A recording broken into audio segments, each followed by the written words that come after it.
ప్రస్తుతం బంగాళాఖాతంలో ఏర్పడిన తుఫాను తీవ్ర తుఫానుగా బలపడిందని భారత వాతావరణ విభాగం తెలిపింది. ఈ తుఫాన్కి మొంతా తుఫాన్ అని పేరు పెట్టిన విషయం తెలిసిందే. థాయ్ భాషలో మొంతా అంటే సువాసన గల పువ్వు లేదా అందమైన పుష్పం అని అర్థం. ఇది ప్రస్తుతం ఆంధ్ర వైపుకు ఎంతో వేగంగా దూసుకొస్తోంది. తుఫాను నేపథ్యంలో ప్రభుత్వ యంత్రాంగం అప్రమత్తమైంది. తుఫాను ప్రభావిత ప్రాంతాల్లో ఎప్పటికప్పుడు సహాయక చర్యలు చేసేందుకు అధికారులు అంతా సిద్ధం చేసుకున్నారు. ఇప్పటివరకు చాలా తుఫాన్ల పేర్లు మనం వినే ఉంటాం.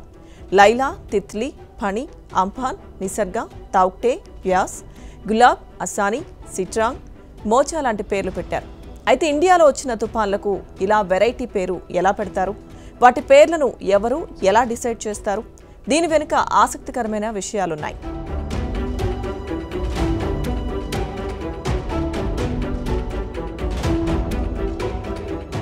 సాధారణంగా బంగాళాఖాతం, అరేబియా సముద్రాలలో పుట్టే తుఫాన్లకు పేర్లు పెడతారు. అయితే ఏడాదిలో వచ్చే అన్ని తుఫాన్లకు పేరు పెడతారా అంటే అలా ఏముండదు. అలా పేరు పెట్టాలంటే ఆ తుఫాన్కి కొన్ని లక్షణాలు కలిగి ఉండాలి. గంటకు కనీసం 61 కిలోమీటర్ల వేగంతో కూడిన గాలులతో తుఫానులు సంభవించినప్పుడే వాటికి పేర్లు పెడతారు. ఇలా పేర్లు పెట్టడం వల్ల హెచ్చరికలు సులభంగా జారీ చేయడంతో పాటు భవిష్యత్తులో ఆ తుఫాను నష్టం గురించి చర్చించేందుకు, భవిష్యత్తులో అధ్యయనం చేసేందుకు సులువుగా ఉంటుంది. ప్రతి తుఫానికి ఒక ప్రత్యేకమైన పేరును ప్రపంచ వాతావరణ సంస్థ పర్యవేక్షణలోని వ్యవస్థ ద్వారా నిర్ణయిస్తారు. తుఫానుల పేర్లు ముందుగానే సిద్ధం చేసిన జాబితాలో ఉంటాయి. ఆ జాబితాను వర్ణమాల క్రమంలో ఉపయోగిస్తారు. ఒకసారి వాడిన పేరు మళ్లీ వాడరు. ప్రతి సముద్ర ప్రాంతానికి వేర్వేరు దేశాల సూచనలతో పేర్ల జాబితా ఉంటుంది. భారత ఉపఖండానికి చెందిన తుఫానులకు భారత్, బంగ్లాదేశ్, మయన్మార్, థాయిలాండ్, శ్రీలంక వంటి దేశాలు ప్రతిపాదించిన పేర్లను తీసుకుంటారు.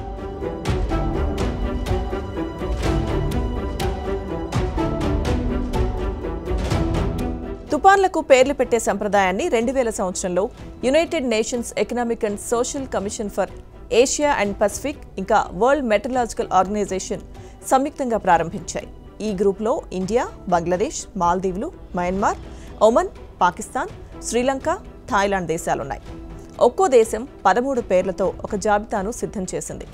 2018లో Iran, Qatar, Saudi Arabia, UAE, Yemen దేశాలు కూడా ఈ గ్రూప్లో చేరాయి.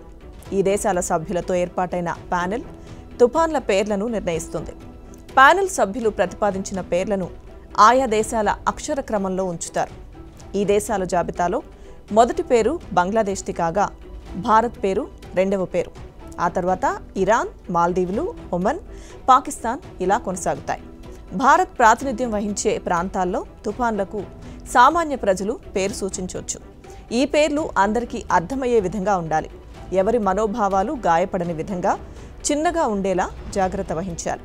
ఆసక్తి ఉన్నవారు ఢిల్లీలో ఉన్న భారత వాతావరణ శాఖకు లేఖ ద్వారా పేరు సూచించవచ్చట.